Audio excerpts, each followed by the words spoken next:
What's up, Kansas City? This is the Glenn Frizzell Show.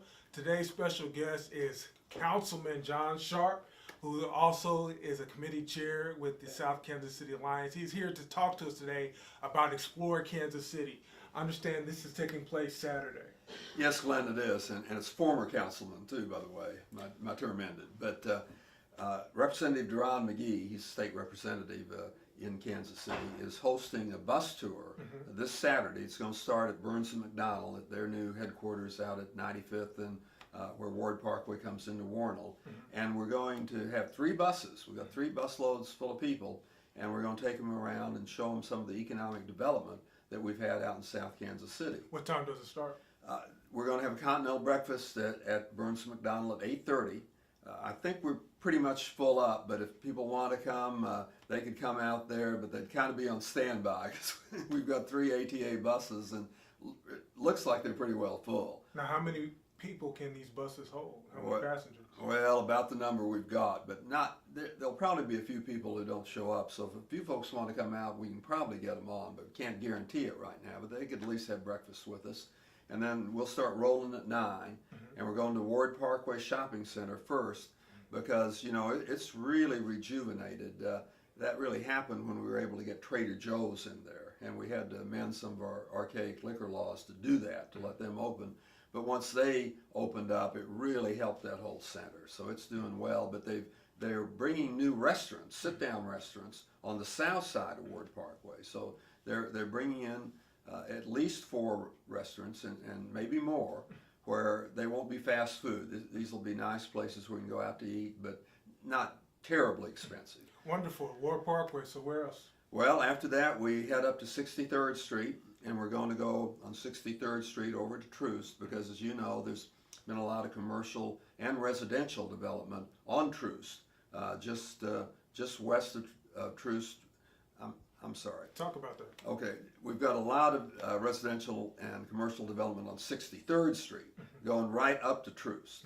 And then on Troost, we're going to go south on Troost and see the development around the old Baptist hospital, where you've got senior living being put in there and really very high-end senior living. Then we'll head on out to on Troost the 77th, and we'll go over to Hickman Mills Drive. And the next place we're going to stop at is the Three Trails Industrial Park. Now that's a big industrial park that's being built on the south side of 87th, just east of 71 Highway. And you can just look up there on the hill and see it. They've got the new national distributorship for Boulevard Brewery there. So I mean that's a big deal, and they're getting a Hy-Vee distribution center there. So it's really been very positive and bringing a lot of jobs for the area. And after that, we're going to go to the new Cerner Innovations Campus on the side of the old Bannister Mall. You taking a tour of Cerner? We won't go through all the buildings, but we will go inside. Wow. And you know, they've got the first 2 towers and a connecting building already built, and then another building that is going south from there to the next 2 towers that they're going to be building. But they've got over 3,000 highly paid employees working there at Cerner right now. So after that, we're going west on Bannister. We're going by the old Bannister Federal Complex, and you know that's mainly vacant except for the Marine Corps Data Center. And that's going to be demolished, and all the contamination, and there's a lot of contamination there, will be cleaned up, where it'll be safe to build on and occupy. They'll be digging down pretty deep in the dirt, as well as taking out all the buildings.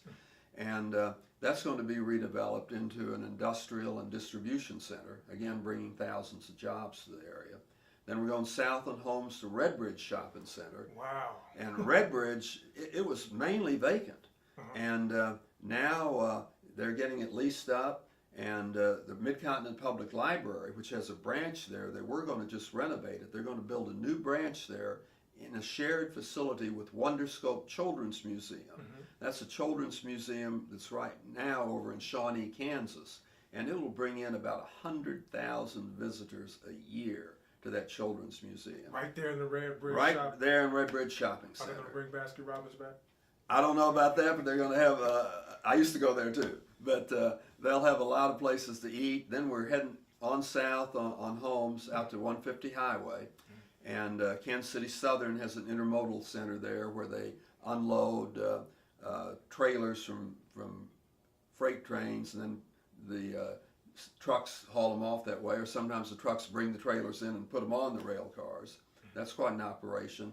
And then we're going to see the intermodal center that Centerpoint Development has built there on 150 Highway. That's on the north side of the old Richard Square Air Force Base. Then we're going to go by the National Nuclear Security Administration's campus out there. They've got about 2,500 highly paid jobs that we were able to keep in Kansas City. They tried to snatch that away from us and take it out to Albuquerque, New Mexico, but we were able to keep those jobs. Then we're going to Martin City. We're going west on 150 and see some of the growth there. They've got a lot of manufacturing facilities there, but they really redeveloped 135th Street. It was just a little narrow asphalt street, and I'd see ladies pushing strollers on it, you know, cars whizzing by, and people in motorized wheelchairs. But now we've already improved 2/3 of it, and construction will start later this year in the spring to finish that up, where we'll have curbs and sidewalks, and it really looks nice.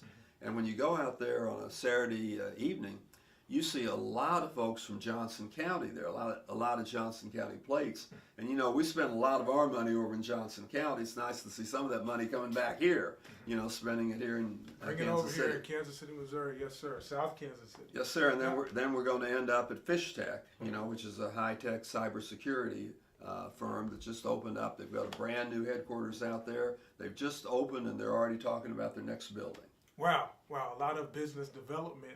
Now, I read about this in the Kansas City Call initially. What is the purpose of Explore Kansas City? What do you hope all our viewers and people who come out and ride the buses, what do you hope to accomplish after the tour is complete? Well, we've got a good mix of people going to be on the buses. And of course, we start out with one bus, now we've got 3.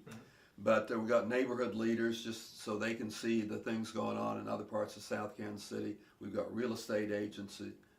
We've got developers, we've got builders, we've got people who want to start a business, and so we're trying to show them the opportunities for economic growth out there, because we've done real good on bringing jobs and businesses to South Kansas City. I think it's the hottest area in Kansas City right now, but we still need more retail out there, and we need more housing, because we've got the jobs, but we want people to live out there too. We don't want them to just get off the interstate, coming from Johnson County or coming from Blue Springs or Lee Summit.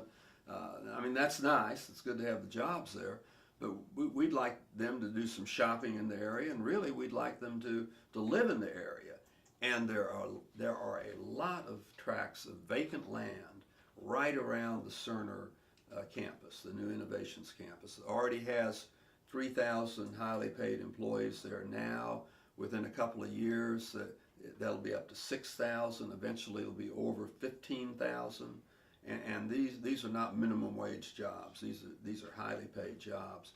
And there are areas around there that aren't developed. There's still pasture land or timberland where you could walk to work. You wouldn't have to even ride a bike. You just walk. So people really need to look at that, because that land's going to get snatched up pretty quick. So if someone wants to develop multifamily housing or single-family housing out there around Cerner, they better move pretty quick. Now, Mr. Sharp, I know you've worked tirelessly on this effort to develop the economic development in South Kansas City. What do you see, if any, what have been the obstacles along the way? Well, everything takes time. You know, at one point we were going to have a soccer stadium there, and then a handful of people, none of whom lived out there, ran a petition drive. They wanted to keep the mall, the Bannister Mall, and Bannister Mall was basically closed down. I did all my shopping there when there's a place to shop. But they held up the project long enough for the economy to kind of tank, and then Kansas just basically threw so much money at them that they moved over to Wyandotte County. And Missouri and Kansas City just couldn't match those economic incentives. But the end result is, I think, even better, because even though soccer's very popular, you don't have people there at the soccer stadium every day. Well, we've got people now at the Cerner Innovations campus every day. So we have come out okay. It just took a little longer. Now, I've heard you mention Cerner, Fish Tech, and other businesses. What about financial inclusion for black entrepreneurs, black businesses in South Kansas City? that's one of the things that we really want to focus on, because so many of the folks that live in my area are African American, and we want the business owners to look like the community, just like we want the police to look like the community and other public servants. And there are incentives available, and one thing that's going to be a big help, now this isn't quite finally approved yet, but the Planned Industrial Expansion Authority has approved a PIEA development area around the Cerner campus. Now that still has to go through the City Plan Commission and through the City Council. But the South Kansas City Alliance that I'm a board member of has strongly endorsed it, and we expect it to be approved. So that will provide the possibility of tax incentives for redevelopment in two of the shopping centers near Cerner, which are, have seen some better days. Loma Vista Shopping Center. Now it's got a grocery store there anyway, but it's got that big vacant Gordman's that's been vacant for a long while, vacant bowling alley. And then Robindy Shopping Center, which is mainly vacant because that grocery store closed down. So it will provide incentives for retailers to come into those two shopping centers, and then also the incentives are available on the largely vacant land that is kind of south and east of the new Cerner campus. So it's the land that goes north from 93rd Street to the Hickman Mills Freshman Center, and from the Kansas City Southern Railroad tracks east to Old Santa Fe Road. And that's mainly timberland now and some pasture land. And then also incentives for the land that runs from 93rd Street south to Bannister, which is the same as 95th, and then from Hillcrest Road over to Blue Ridge, and again, mainly vacant land. So once that's approved by the Plan Commission and the City Council, and the Plan Commission's going to hear it September 5th, then those incentives will be available for redevelopment in those sites, and we think that will really help spur more retail out there and more housing, because we want the folks working at Cerner, a lot of them, to live in the area where they can walk to work, don't have to spend 30, 45 minutes on the interstate sitting there in traffic jams. Now, we heard you mention South Kansas City Alliance, Mr. Sharp, and Yes, sir. I'm aware that you recently received an award for the work that you've done. In the time that's left, can you tell us what has South Kansas City, what are you guys going to be up to this fall? Well, we've got a major event coming up, and that's the Saturday, a week from this Saturday, September 26th. We're going to have our annual problem-solving event. And it's from 9 to noon at Evangel Church. Evangel Church is at 1414 East 103rd. It's just on the north side of 435, just east of Holmes. But it's a big church. You can see it from the interstate. And we're going to have people with decision-making authority coming in from all the city departments. So if you've had a problem with City Hall and you haven't been able to get it resolved and it just dragged on and dragged on, we'll have people there that can make a decision to help you. Or if it's an urgent problem or something that just came up, come there too, because we'll have people that can deal with it. We also have people from the county. We've got people from Combat, the county's anti-drug, anti-violence program. We've got people from the state, Missouri Department of Health and Senior Services, and MoDOT, Missouri Department of Transportation, because they're going to be doing a lot of work around there, and a lot of our elected officials. So we're really trying to bring City Hall to the public. So that'll be on September 26th. You don't need an appointment or a reservation. Just come in anytime from 9 to noon at Evangel Church, 1414 East 103rd. August the 26th. Well, we'd like to thank you, Mr. Sharp, for coming out and talking to us today. Do you have any final words? Well, we hope to see some more people on the bus tour, and we definitely want to see some people, if they've got some problems with government, to come to our problem-solving event on Saturday, August 26th at Evangel Church. Today's special guest has been Mr. John Sharp, former city councilman, tireless advocate for the economic and residential development of South Kansas City, Missouri. We thank you for spending time with us here today. Thank you for having me on. This is a Glenn Frizzell show. Remember, aim high, the sky's the limit. Shoot for the moon. If you miss, at the very least, you would have landed among the stars. Take care until next time. Funding for this program is made possible by the following sponsors and partners: